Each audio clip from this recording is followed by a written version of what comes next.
And welcome everybody to Coding with Bryan. This is season awesome episode. Who knows what it's called? We will of course name the episode as usual at the very end of the show. This is actually going to be kind of a big show. This is going to be the first show where we've got what I like to call content. Chris is running around behind the studio right now, bumping lights and kicking things and throwing stuff all over the place. So if we go dark all of a sudden or we catch on fire, that's why. We actually got some kind of interesting stuff to go over today. Last episode, we were talking a fair bit about WebOS development and Palm's new web-based IDE, which is very, very cool. And we started talking about it and about how cool it would be to develop with that IDE for other platforms, or just to develop standalone web applications with that platform, with that IDE. And that's very, very cool. So what I thought I'd like to do this week is cover two technologies, two specific products that are out there that, that kind of scratch that itch, so to speak. And the first one is a tool called Runtime Revolution, which I'll get into more in a bit, much more in depth.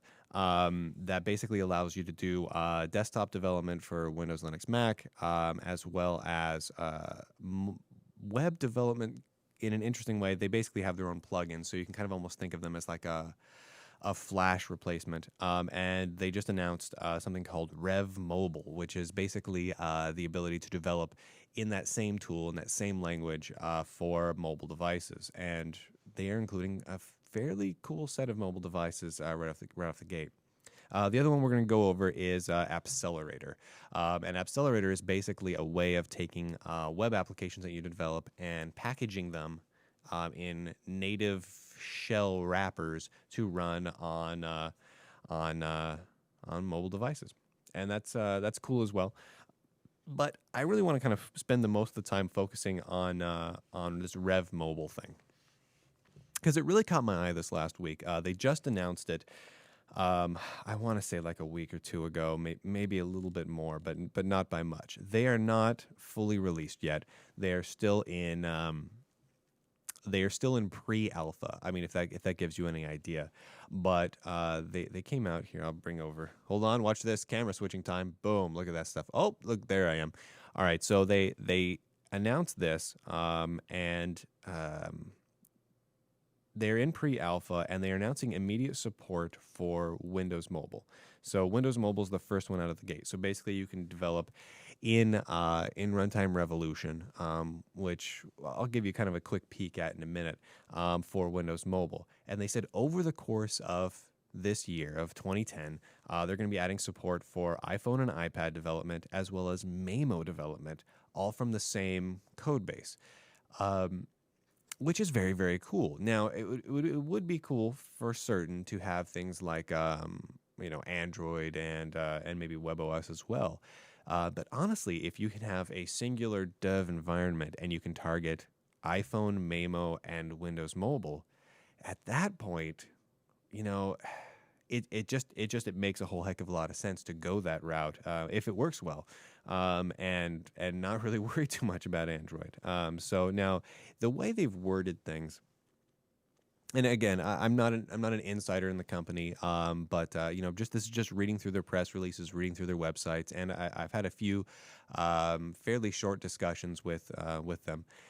It does sound like the idea is that over time they can add more mobile platforms as they go. These are just the ones out of the gate over the course of 2010, and the first one available is the pre-alpha for Windows Mobile.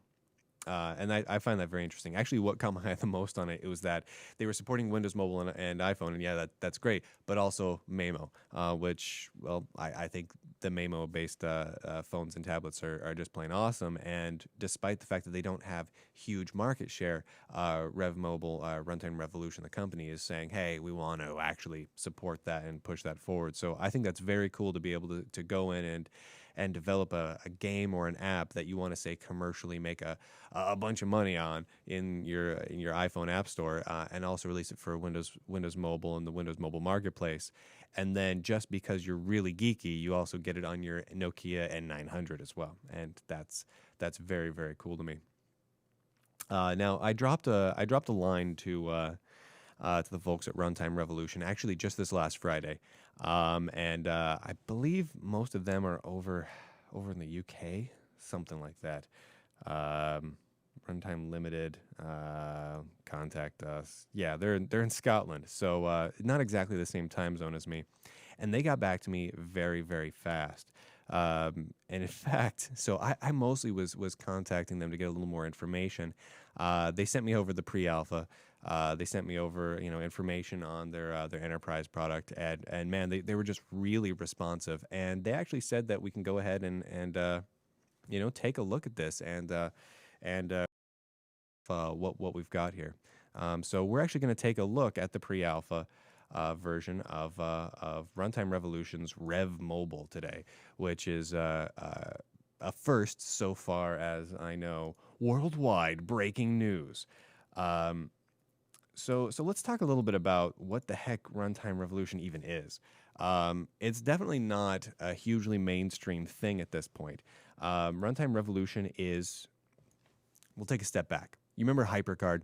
Apple did a big push on the in the mid Mac days, back like in the early '90s, for HyperCard. And it was very, very cool. You could create these things that were called stacks, and you could put together, really easily, kind of simple applications, slides, interactive books. Actually, the first version of Mist, the big game, was developed in HyperCard, and that's kind of HyperCard. It's very English-like. Here, let me see if I can pull up an example here. Here's the Wikipedia article here for it. You'll notice the syntax is very interesting. If any of you guys are AppleScript guys or HyperCard guys, this is going to look very familiar. This is a loop for looping through something 10 times, and it's basically you say in code, repeat 10 times, put hello world at the time, and return after field one. And I mean, basically, and wait 2 seconds. It's literally just wait 2 seconds and repeat. We'll place 10 lines of hello world at 9 a.m. into the first field, and the first field being, whatever field you've got defined in your UI. So it's kind of pseudo natural language. I mean, if you're a dev, this isn't going to be the most natural language for you to come to. But if you're not a dev, but you're kind of sufficiently nerdy, this is going to be something that's fairly easy to jump into.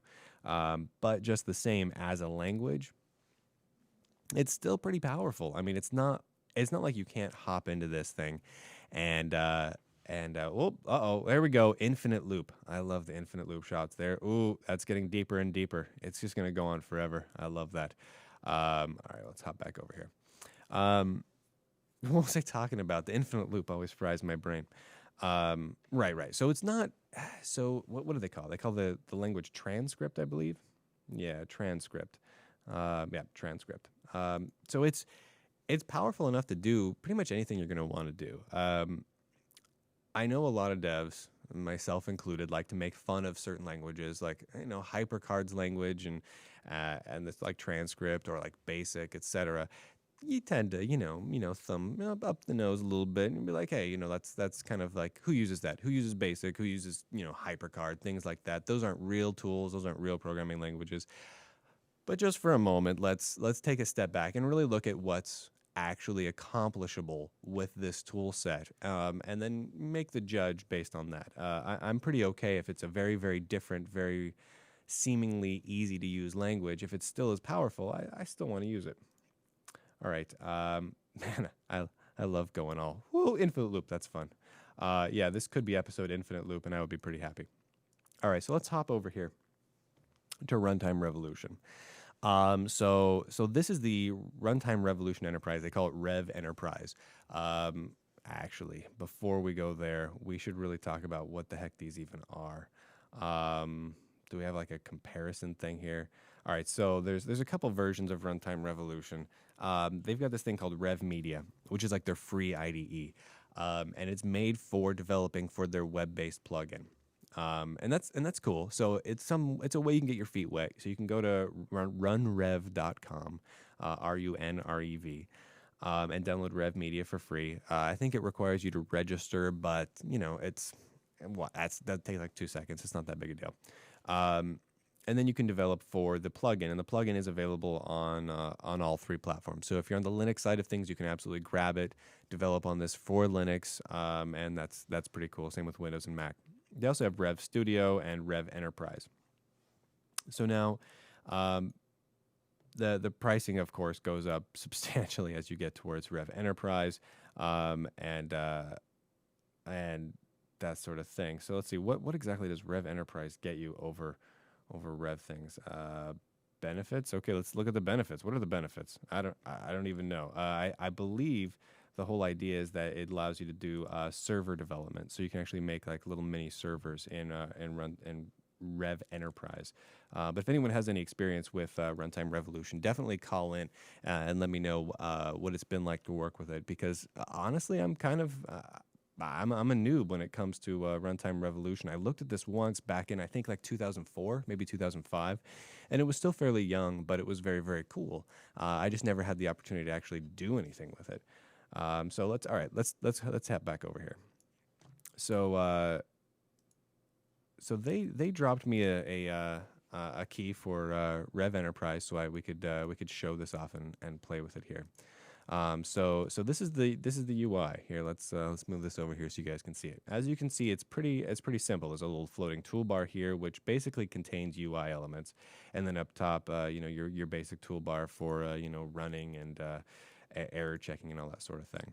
Now, everything in Runtime Revolution is based on stacks. It's like HyperCard that way, or MetaCard, if you guys are familiar with that, which I believe MetaCard is the predecessor for Runtime Revolution, where MetaCard was kind of like it was a HyperCard-like environment for Unix derivatives, and then later I think Windows, Mac, and then Runtime Revolution came in and purchased them and created Runtime Revolution, and then has expanded upon it since then. All right, so basically what you do is you create a new stack. All right, so we clicked a new stack here. All right, so we've got a stack. Great. What do we got here? All right, let's save it. All right, so we can create standalone applications. So here's basically my preferences for Mac OS. So I'm guessing this is Mac OS Classic. So that's kind of cool that you can actually have a dev environment that's current and modern to develop classic Mac OS applications. I don't know that that's super necessary, but if you're a classic Mac OS 9 guy, hey, more power to you. OS 10, Windows, and Unix, and it says, and for Unix, you build for Linux. Huh. Well, this is interesting. And then it has Solaris Intel and Solaris Spark, but they're grayed out. I'm not really sure what that means. I don't know if that means they're not supported currently or what. And then of course you can build for web for the plugin. Now, what I'm trying to see is where to actually do the mobile side of things. So let me bring up one of my devices here. So you see here I've got a Windows Mobile 6.1 professional emulator set up, and that's over there. So let's say we go like this here. Here's a push button. Is this a push button? Default button. All right, I want a default button. Can I just drag it onto here? I can. Look at that. All right. And I can resize it all crazy like. So let's put that there. And, what else do we want? Oh, we probably want an edit field, don't we? Everyone wants an edit field. Edit fields are awesome nowadays. If you don't have edit fields, you should get edit fields. I have no idea what that means, guys. All right, so let's see. Double click on it, we get button properties. Okay, so I double clicked on a button, out comes the button property list. Now in most IDEs, you have like a standard big window, or even if it's multi-window, you kind of have the properties thing always up. Okay, now it's always up. Sorry, so now I can click on the different UI elements and I still have all the different properties. So how do I go ahead and edit this? Right click on a control and edit script. All right, so on mouse up. Nice. And then can I choose the different? What if I don't want mouse up? What if I want a different event? Is there other events for mice? Or is it just mouse up? Here, let's try editing the script for the field. Field. Oh, I have no idea what the other available events are. Typical. Launch documentation. Okay, that's great. There we are. So as you can see, this isn't so. At first, based on the language, you kind of look at it and you start to think, okay, this is meant to be like a newbie language, right? But now the more that I look at it, the more I realize it's really not. This is really more of a. Ah, there we go. This is more what I'm looking for. This is more of a big. There we go. All right. Hey, actually, this is a pretty nice little help thing. It's got a little nice little browsable thing with a table up top, and I can click through. Oh yeah, this is a really nice help. Hold on, let me see. Can I just search for event? Well, that wasn't exactly what I wanted. Mouse up. Okay, that's not exactly what I wanted either, but that's okay. I'm not sure exactly how to sort by events on this one, but that's all right. I guess we'll come back to that. But yeah, this is actually a little bit more in depth than I thought it would be. All right, now let's go and see if we can actually run this, despite the fact that it doesn't do much on the mobile device emulator. Now it doesn't see it. Okay. Project untitled, no device connect. Oh, there we go. Okay. Calling device, user authenticated. All right, so now we've connected to the device. Let's go ahead and start. Okay, hi Windows Mobile Device Center. Yes, I'm really, really glad that I can see you. That's nice of you. Okay, now something popped up. Now nothing is in it, but that's cool that it actually worked. Okay, so we're connected here. Let's go ahead and stop. Okay, stopping current project. I wonder if let me save this. File.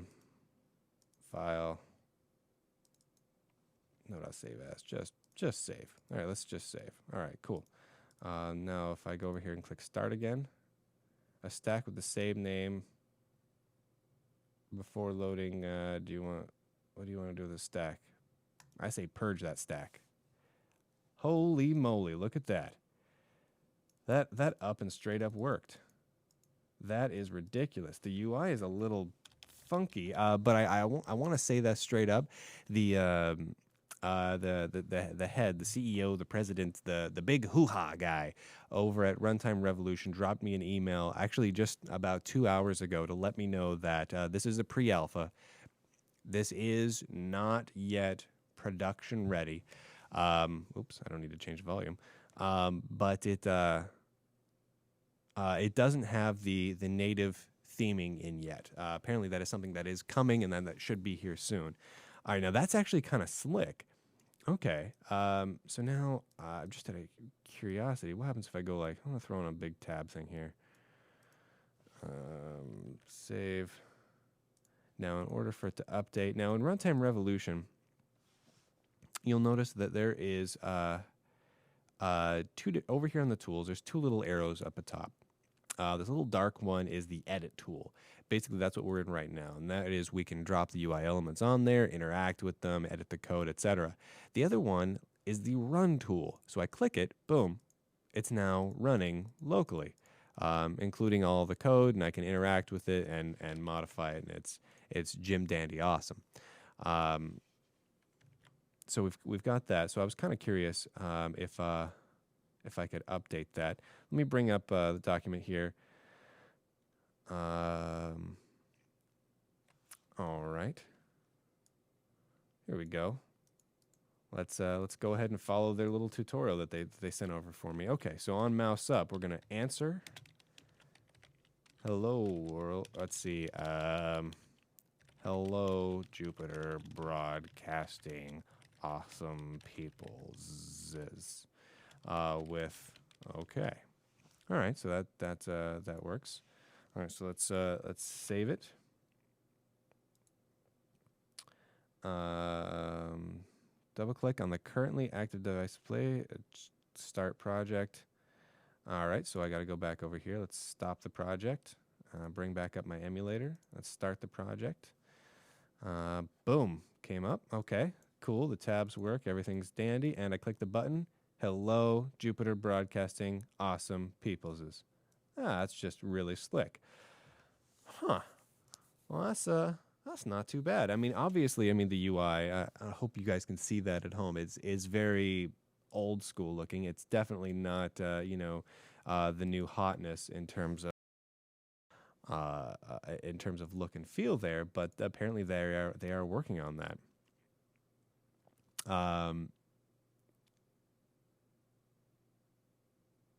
Let's see. Sorry about that. So you guys in the chat room started distracting me here. So this is kind of interesting. So okay, so obviously you can't do like live editing of it because it's got to deploy the quote unquote stack or the application over to the device so you can edit it. So you've kind of got to have this little Rev Mobile thing up. And maybe that's just for now. This little window, it's got basically a little plugin window. Now this is very, very cool. Now I don't know much about transcript as a language, but it looks fairly full featured. So I don't see why a lot of the applications written in for iPhones, for Android devices, for Windows mobile devices couldn't be developed in something like this as long as the performance was decent enough. I mean, it's like WebOS applications. A lot of WebOS applications are great, and they're just JavaScript, or at least currently just JavaScript. I know that there's going to be a lot more, native applications coming through the SDK shortly here, a lot of games and whatnot. But currently, I mean, it's just JavaScript, and they work great. And now this is a purely interpreted system, so it's not compiling down to native code. But if the performance is fine, that's not really that big of a deal. And really, on the Android side of things, everything's interpreted. It's all just Java. And on the Windows Mobile side, they're moving more and more to .NET Compact Framework, which again uses the .NET virtual machine anyway. So really, everything's moving towards having one virtual machine or another, except on the iPhone side where everything's Objective-C. But yet that's the only one you can't multitask on. How weird is that the iPhone is like the only real dominant mobile platform where they're not pushing an interpreted language or virtual machine as the primary development environment, and there's no multitasking on it. It seems like that would be the one that was the most resource friendly, and so therefore would be the easiest to make multitask well. I think that's a little odd to me. So this also can handle debugging onto standard actual Windows mobile devices as well. Now, accordingly, what doesn't work? Apparently, there's quite a bit of stuff that's not quite there yet, but a lot of it is. So there, you can access most of it. Looks like Runtime Revolution is currently working here. Let me move this out of the way. I don't know if they want me showing off that before I bring this back up. All right, so it's functional, and that's kind of intriguing. Now let's kind of look over at Appcelerator. Now, Appcelerator is kind of an interesting one. Now, it says right up top, build native, and they've underlined native, mobile and desktop apps with web technologies. Does that feel like a major oxymoron to anyone else? If it's a web-based application, is probably not native. I think what they mean by native is self-contained. So basically what this is here is, let's say you want to make an iPhone application. Instead of having to learn Objective-C, what you do is you make your application in JavaScript here, and then you build it with their build tools, and they put it inside of an Objective-C wrapper to where all of your JavaScript files shoved right into that Objective-C file, into your application package. And so it's native. It's double clickable, or on the iPhone single finger tappable or whatever. It's a native application, which is very, very cool. But it's basically a wrapper, which is nice. Now, I mean, we were talking about it with the new Palm IDE, their web-based one, and that IDE shows a lot of promise. Now, I think that And we were talking about how cool it would be if you were able to use that same IDE to develop both web applications out there in the cloud, as well as to develop your mobile applications and perhaps even desktop applications, if but maybe they'd be small or whatnot. But that's okay. Um, and how cool that would be. Now, this kind of does bridge a bit of that gap, where it allows you to take and use your web technologies to build desktop or Android or iPhone applications that you can submit to the marketplaces and the stores. And that's really what we want. So that does kind of give me pause a little bit. Now, it's also free and open source, which is actually very, very cool. You can see it over at Appcelerator, CELERATOR.com. And I think. I don't know that it's necessarily what I want exactly. After looking through it a little bit and playing around with it, I don't know if it's exactly what I want. What I want is more of a complete, straightforward IDE focused on a certain number of platforms, but I want that number of platforms to be wide and expansive. I guess it's more towards what the Runtime Revolution guys are accomplishing. But just the same, it's pretty cool what the Appcelerator guys are doing. Now, I want to touch on one other thing. I know you guys are talking about it in the chat room here, is MonoTouch. Now, MonoTouch is kind of interesting, but it causes me a little bit of pause. So what MonoTouch is, if you aren't familiar, MonoTouch, I believe, .com is the website. It allows you to develop a mono application with basically Objective-C bindings to write a nice Objective-C UI over the top of your Mono code and make an iPhone application that uses Mono. Basically has a built-in Mono runtime inside the application itself. So you don't have to install like a runtime under the iPhone OS, which of course Apple would never let you do. Now that's very cool in that Mono is very powerful. The framework is extremely robust and does a lot of stuff. So, and if you have a lot of experience in Mono, that's very, very handy. But it kind of begs the question, if you're going to be developing, let's say you're a C# developer or some other developer, JavaScript, Java, what have you. And you're going to be saying, hey, we need to target the iPhone. You're either going to go over and go to Objective-C and develop an iPhone application the way Apple says is the way to develop it, which I've never been the biggest guy to say, hey, follow exactly what Apple does, but it's Apple's platform. And if Apple says, hey, Objective-C is the way to develop an iPhone application, and you say, okay, well, I'd rather leverage maybe some other technologies or some other technologies I know a lot about, that's great. But if you jump to MonoTouch, you're really doing a very specific thing. You're saying, I want to be reliant on both Objective-C and Cocoa and the iPhone SDK, and I also want my code to be reliant upon a specific version of Mono and MonoTouch, which basically makes a lot more breaking points in your application. Plus, MonoTouch is not portable to any other platform. So once you develop your MonoTouch/Cocoa application, it's stuck on the iPhone. It's not moving anywhere. Now, a lot of your code might be reusable, like your Objective-C part might be reusable for developing a native Mac application or a GNU step application. And your Mono code will be reusable on both .NET and Mono. But your application as a whole is stranded there. Which is okay if that's what your goal was. But I'd much rather come along and develop in one singular environment that lets me develop for multiple platforms that are mobile. Much like what we can do with, say, Appcelerator or RunRev Mobile, etc. That's just, to me, is much more compelling. As a single developer, as one guy just sitting in a room, or heck, even as like a consultant working for a big company, you want to be able to maximize your time.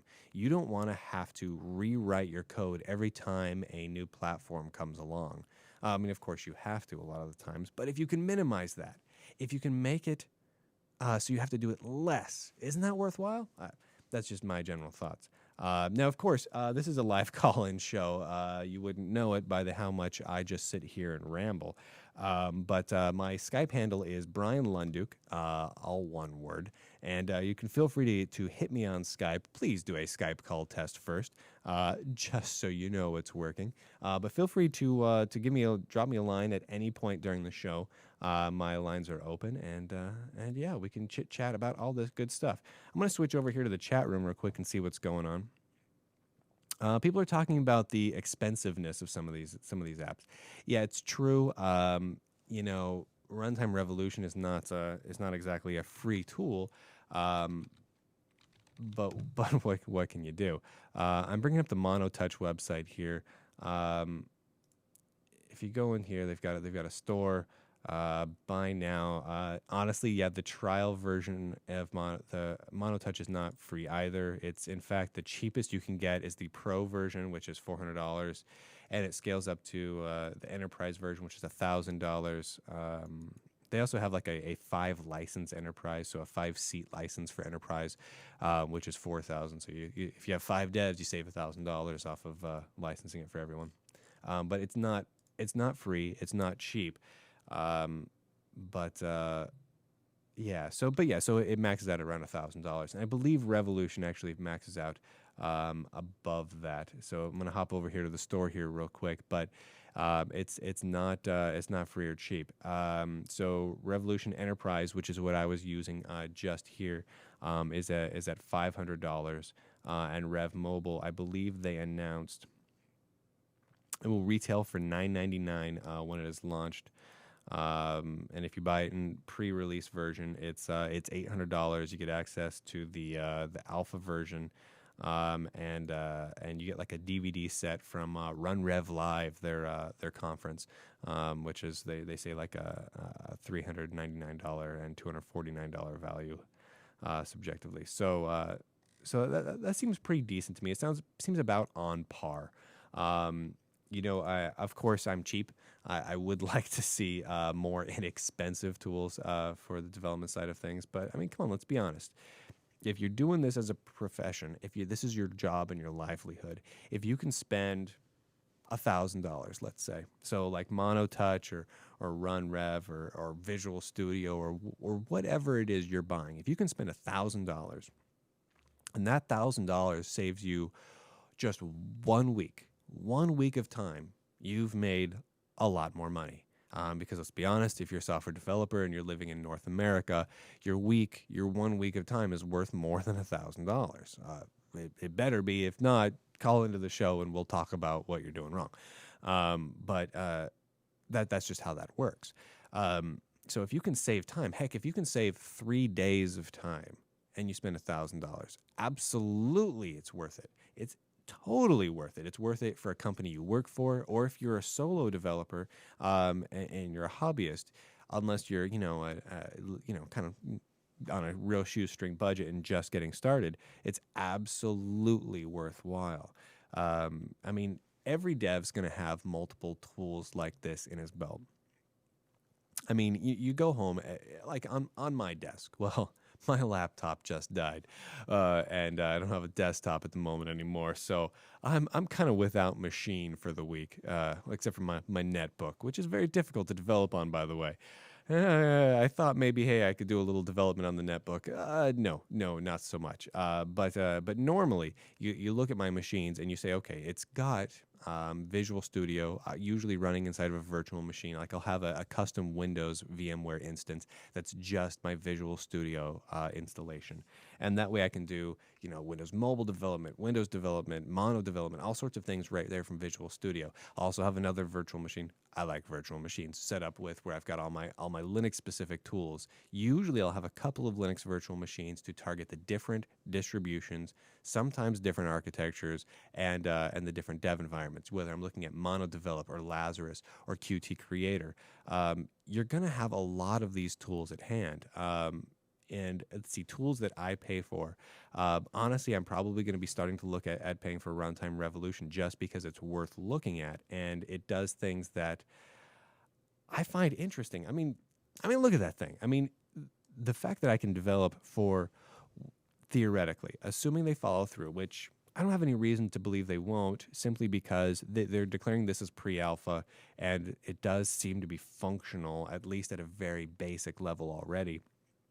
Windows Mobile, Maemo, iPhone, iPad, Windows Desktop, Linux Desktop, and Mac OS 10, and apparently Mac OS 9 as well. If I can develop an application, I mean, look at it this way. I develop for Radical Codex that you can get over at radicalbreeze.com. So my ebook and comic reader.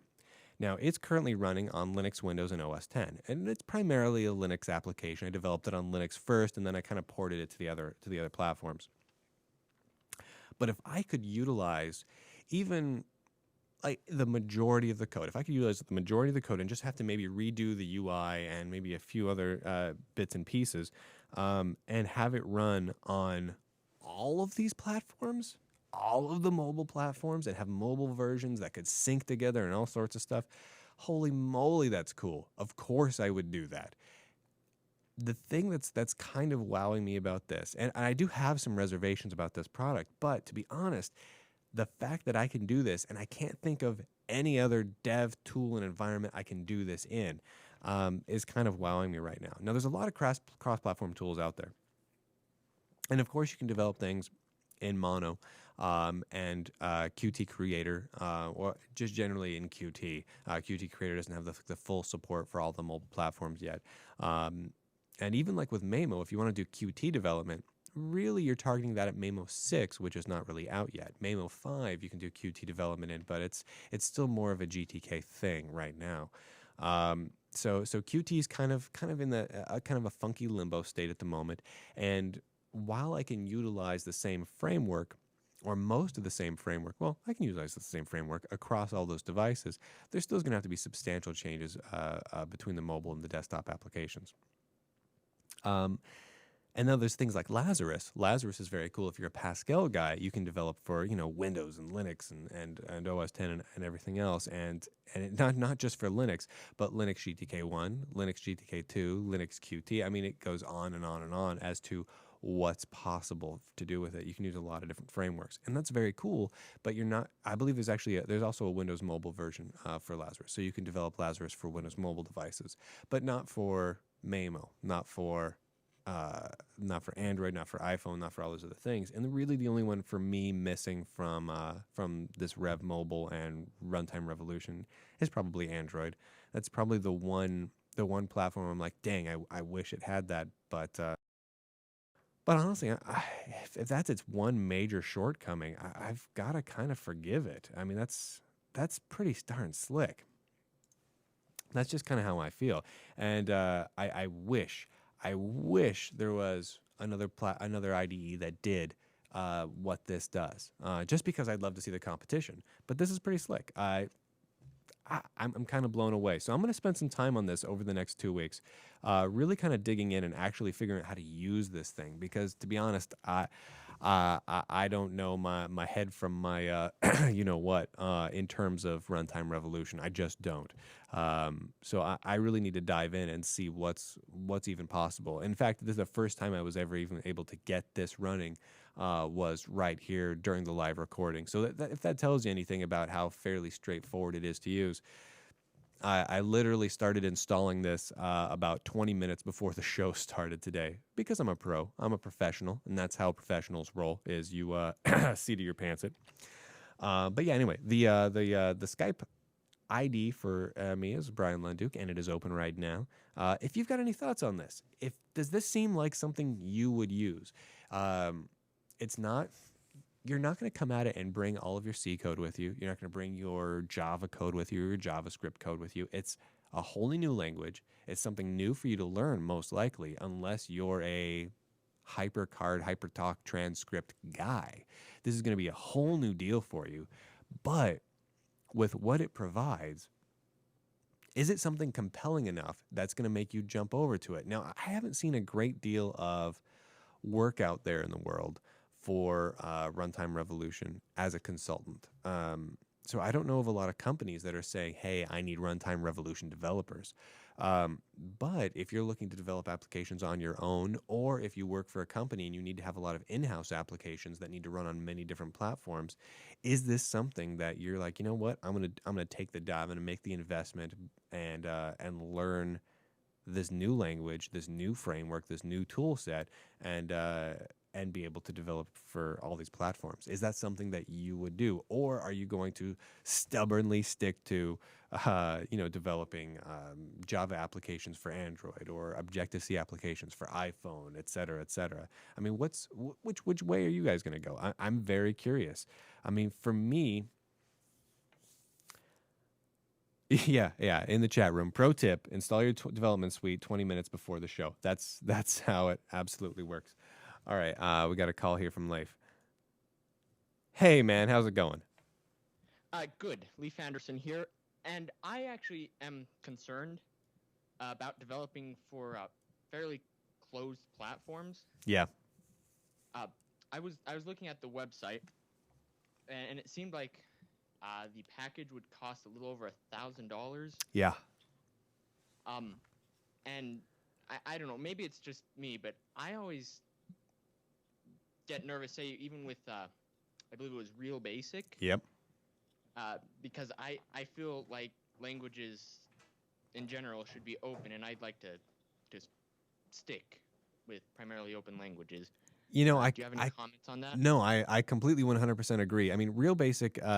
I mean, we've talked about it a little in the past, and honestly, I'd like to focus on that again in an upcoming episode, just because they're doing some really crazy things right now. But I mean, crazy, good and bad. But I use Real Basic for some of my development simply because it does some things rapidly that other IDEs don't. But just the same, it does give me a lot of pause. I like the idea that the language and the runtime environment and the frameworks that I'm using are open, to know that a company can't just say, I'm done.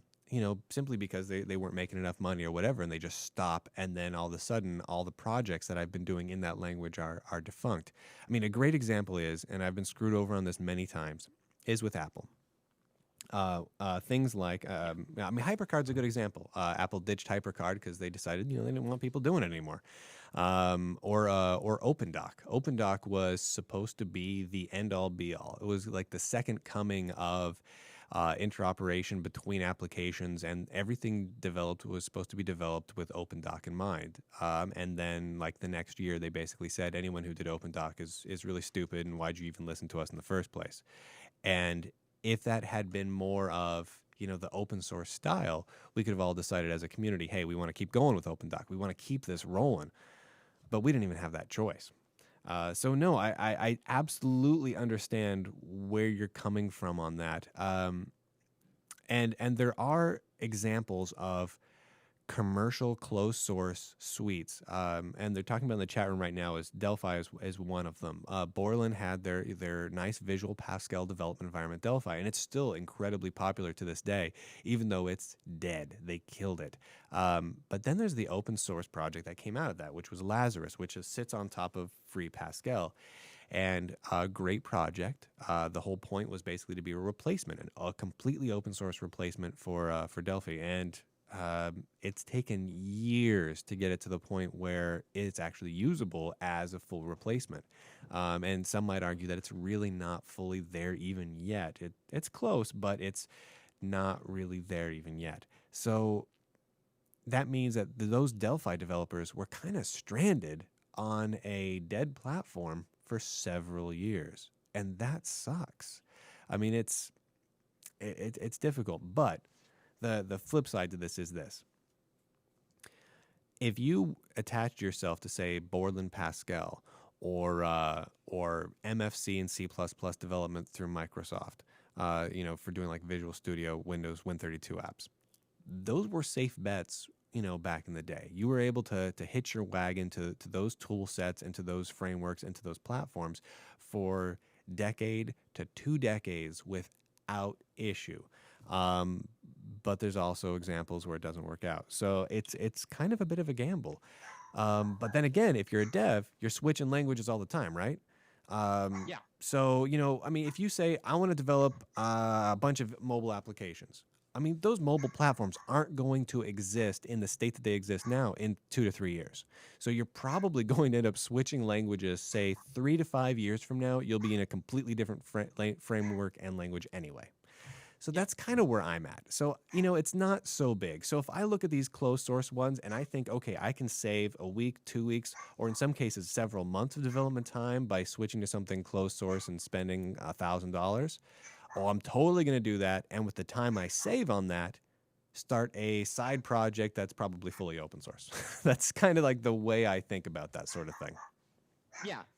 I do like how the suite will develop for every platform, mobile and desktop under the sun. Yeah. I mean, I hate how currently, unlike with desktops, where if you write your code in a good way, it'd be possible to just recompile on every platform. With mobile development, you have to write it for the iPhone, and then you have to write it for the Android, and maybe if you didn't write it very well, you have to write it for multiple Android devices and, Yeah. and WebOS and Windows Mobile and every It's too other much work, man. device. I mean, Yeah. we're software developers. We are inherently lazy people by the very Yes. definition of who we are as a society. And we need to be able to find the tools that will get the job done quickly, that will make everyone else on the planet think we are super, super smart, and we'll trick them all, and we're not that smart. And we want to be able to pull off, you know, a cool thing. We want to make a cool little Sudoku game or whatever for every platform, the killer Sudoku game of the century, whatever it is you're making. You don't want to have to develop it for all those platforms. That's just ridiculous. We don't have time as solo developers or even as just like a small team. It just takes too much time. Yep. Well, thank you very much. Hey, thanks, man. Bye. Click. All right. Thanks for calling in, man. Yeah, you heard it here first, guys. Bryan is lazy. Every software developer is lazy. I think I've talked about this before. I mean, sure, we work hard. Now, when I say lazy, I mean the work 80 hours a week coding software because it's what we love to do lazy. But we don't want to have to reinvent the wheel unless we absolutely have to. No, don't get me wrong. I've reinvented the wheel many times because, come on, who can make a better wheel than me? That's kind of how I roll.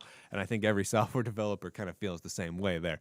But just the same, for the most part, we don't want to have to reinvent the wheel. We don't want to have to rebuild the same application we just built. If you build an application, and I've been through this quite a few times now. If you build an application for one platform, let's say you build, I don't know what's a good. Well, let's go with comic book reader just because I like comic book readers. Let's say you build a comic book reader for Windows. Great, you built it, you love it, and it just looks good. Well, now you want to expand your market share, so you rebuild it in a whole new dev environment for OS 10. All right, awesome, you did that. Now you want to rebuild it again in a whole new environment for Linux. And you're like, okay, I've just built the same thing 3 times, getting a little bored now. Okay, then you want to build it for a mobile platform. So you choose, let's say, Windows Mobile because your Windows 1 was .NET or something like that, and it makes it an easy transition. Okay, that's kind of cool because now you're going mobile, so it's a little different. Then you want to build it again for Android and iPhone and WebOS and Maemo. And after a while, you just kind of want to stab yourself in the eyes because you've rebuilt the same thing like 8 times. It's not that cool. You don't want to be doing that. True developers are lazy but also big-headed. That's very true. That's from the chat room there. Yeah, so having tools like this to be able to target multiple platforms is great. Now, I don't think that there's, even looking at Runtime Revolution here, let me switch back over here so you can see the total awesome goodness there. Even this here is not having divetted into it fully in depth.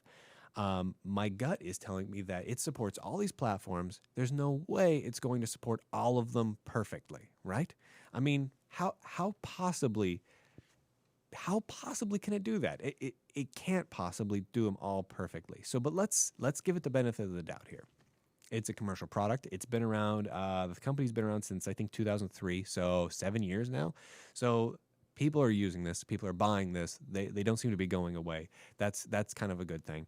So some of these platforms have got to work pretty well, right? So even with that in mind, so let's say that only Windows, Linux, and Windows Mobile, only those three end up working really well, and all the rest of them, just kinda. Well, then you still developed once and get three of them for that one time that you're developing for that one platform. That's still a huge benefit. Now, if all of them work, that's just crazy, and I don't know if my brain can even wrap around how cool that would be if all the platforms that these support, including all the mobile platforms that they've announced, worked really well. I my brain can't. It's too ridiculous. But yeah, again, even if just some of them work, that's awesome. All right, the phone lines are open.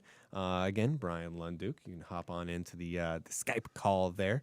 We've only got a couple minutes left in the show because I have been talking way too much about all this stuff. Yeah, exactly. You can take one skill, one library, and develop develop around that for every platform. That's exactly it. That is the Holy Grail. That's the dream. And that's what things like being able to develop, let's say, Mono with GTK, or Java and Swing, or in Real Basic, or just developing it in JavaScript. These as desktop and mobile development languages and frameworks, that's what makes them so interesting, is that you can develop it for so many platforms. Sure, they're powerful, and yeah, they're great. And if you're developing for a singular platform, more power to you. I'm sure it's going to work very well. But where it really kicks up to the next notch is how you can move over to the next level and take it to the next set of platforms. And I've never seen anything quite like Lazarus in terms of hopping to so many platforms, or not Lazarus, Runtime Revolution here, so quickly. It little. Oh, look at me! I've got boom. Chat room's back. Oh, where'd Bryan go? I'm over here. Surprise. Anyway, I love doing that. Now, of course, Java can hit a lot of different platforms, but not quite like this. And you're not going to really. You're not seeing a lot of Java applications running on Windows Mobile. Yes, there are Java and Java-ish virtual machines on Windows Mobile, but you don't really do it. And just the same deal goes for iPhone development. You just don't really do it. It's JZA. About time JZA called in. I was missing you. Oh, the usual. Yeah, well, so I really like that runtime revolution. Same issue with the closed proprietary and all that. Have you But used it?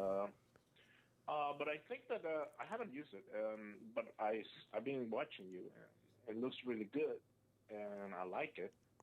However, I do have another topic that has nothing to do with the show, though. Well, has to do with development. Yep. So I recently run the Palm OS emulation on my M900, Nice. and it runs pretty cool. And it's pretty cool that actually graffiti is back, because actually I can write faster in graffiti than with the keyboard. Oh yeah, I love graffiti. So, but I was also like jumping into like, well, okay, well, let's jump with apps. And I was looking at the apps, and they weighed like 34Ks and all that. And I'm like, dude, it's Linux. Linux used to be like really popular because it was low resource. Now I'm looking at Palm OS apps, and I'm like, dude, it's like, why so expensive to develop now on Linux? Like the memory is like, it's not huge as Windows for the apps. It's getting there though. They are pretty big. I mean, you have like GTK, you have libcairo, and all those other things, Pango, and all that. But you end up with a huge stack.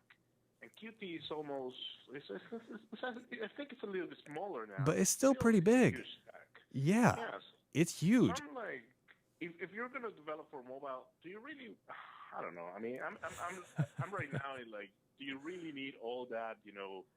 Anti-alias and all that stuff. At the end of the day, you really want small applications that can be snappy and just, boom, boom, you're done. Yeah. I hear you exactly, man. It's tough. The nerd in me, like the old school nerd in me, wants all my applications to be, say, 50K or smaller, and I just want to bang them out. I want them to, I don't need all the whiz bang stuff. I don't need a bunch of runtimes and frameworks and a bunch of statically linked libraries. I just want a small application to do its job. But then the newer nerd in me, I sure do love garbage collection nerd in me, looks at it and goes, well, you know what? I don't know. Being an application being 3 or 4 megs in size, that's actually not that big a deal. I mean, again, if I can, as a user, do I even care? Like, it's of all the phones I've had, I've never actually really cared that much, at least not recently, if I had to download a 2 meg application. It's like, most phones have a couple of gigs for application storage now, and you can usually expand it. And it's like, well, at that point, you can install like 1,000 applications, which I'm not going to do. So does it matter? And even over 3G speeds, heck, even over like, wireless EVDO super slow data speeds over the wireless, it's actually only going to take a few minutes anyway. So I don't know that it matters that much. I want it to matter. I want it to be a big freaking deal, and I want the applications to all be written in C with a little bit of inline assembly, and I want those applications to be fast and take up no memory and be awesome. I want it to be like running an Amiga. You know what I mean? I want it to have multitasking, and I want it to have graphics, but I want the applications to be small, lightweight, and crazy fast. But that's just not going to happen. Well, the thing is that right now we're all thinking mobiles, but if you're really trying to get into embedded systems, it's like, well, a lot of people say, well, embedded systems is too expensive to put like, I don't know, an extra chip on the fridge or an extra chip on the microwave to be able to run a full operating system and all that. Yeah. But I'm like, dude, I mean, we've been developing these over and over and over. Back in 2000, when you had Palm OS and Spring, Handspring, and all that, I see Linux projects being ported to those devices. Yeah. And I remember those projects like TinyX and yeah. UC New Linux or something. There was a really small kernel. Yep. And I'm like, what happened to all those projects? I mean, can we take and build a good a minimum stack, and we can just everywhere that has like I don't know, like electronics in it, I just put an extra chip, a really cheap display, 16 colors or something, Palm OS like back 2001 or something, and just make everything run an OS on your house and be networked. It'd be cool, but it brings me back to even the least powerful laptops. Like if you say like those little like AAA netbooks, or you if you take a look at like the gum Stix boards or anything like that. By the way, those of you at home who haven't seen gum Stix yet and you're sufficiently nerdy, GUMSTIX, I believe, or I don't know if it's .com or .org, but basically they're just systems on a chip sort of devices. Basically, they're just the size and shape roughly of a gum stick. But those are so cheap and so underpowered and so incredibly tiny. And yet those can run, modern Ubuntu and Windows XP and all sorts of things. And like the AAAs can run all that stuff too. It's at a certain point, I'm just like, well, do we really need to go crazy small and crazy efficient anymore? I mean, it does feel like we're just trying to make money for the hardware companies by constantly bloating up our software so that we need new hardware just to run the next range of software. But I want to buy new hardware anyway. So I don't know. I'm pretty okay with it, to be honest. All right. Sounds good. Yeah. Great. Hey, thanks, man. Take care. Bye. Bye. All right, I think that about wraps up today's show. So here's the question for you. What is this show called? This episode right here is, there's no sponsorship opportunities. It's, I'm drinking water. I'm drinking Costco brand drinking water here, right here. And it is tasty. But the last one was all about sponsorship. You know what? This one was mostly talking about Runtime Revolution, so that's what we're going to call it. It's going to be Season Awesome, episode RunRev. because Jeremy's going to have a hard time spelling that despite it only being 6 letters, and that's what I want to do. So I want to thanks everyone. Just going to add 1 extra letter in there, and that 1 letter will make me sound retarded. For hanging out with me today. Sorry I spent the whole episode talking, but I had a lot to say. Next episode, we got some more stuff we're going to be talking about. I'm not gonna tell everyone just yet, but it's going to be on par with what we were talking about today. I mean, come on, you got the world's premiere first look at Rev Mobile. No one's ever seen that before outside of like the company and a few alpha testers. That was just for you. That was just for you guys, because Coding with Bryan's where you get super nerdy. No one gets this nerdy. No one. All right, I just hit the keyboard and probably did something. That's all I got. Check out the rest of the shows over at jupiterbroadcasting.com. This show will be posted up at jupiterbroadcasting.com at some point in the insta-magical future. Those Chris and Jeremy guys, they handle that. I am the nerdy talking monkey. I sit up here and just talk. You can also check out my blog over at lunduke.com for more information on a lot of this stuff as I chit-chat about it. And you can head over to jupitercolony.com for our forums. There's no Coding with Bryan forums, but that's only because the guys behind the camera, Chris and Jeremy, have not created a Coding with Bryan forum. I can't do it because someone has not given me access to do it. Been fixed for 6 months. No, I tried to do it like a week ago. Chris is going to do it. Everybody, he's going to create one of those in there. So if you want to talk about super nerdy development and coding related topics, or simply about whatever it is that I'm trying to get sponsoring the show this week, you can head over there and do that. Thanks again, everybody, for tuning in, and I will see you in like 2 weeks or something.